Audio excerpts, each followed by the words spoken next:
এটি গাধাব মই এটি গাধাব পঢ়াৰ নাম শুনাৰ লগে লগে গাত উঠে মোৰ জ্বৰ মই এটি গাধাব মই এটি গাধাব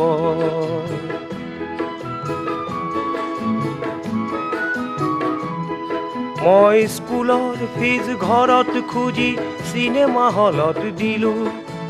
ফিল্ম এক্টৰ হোৱাৰ আশাৰে নিতৌ চিনেমা চালোঁ মই দেৱানন্দ আৰু ৰাজ কাপুৰৰ এক্টিং শিকি ল'লোঁ ফিল্মৰ যত ডাইলগ আছে হজম কৰি পেলালোঁ ক্লাছৰ পঢ়া বাদ দি মই ফিল্ম ডাইলগ মাৰোঁ পঢ়াৰ কথা সোধে যদি মোক কঁপনি উঠে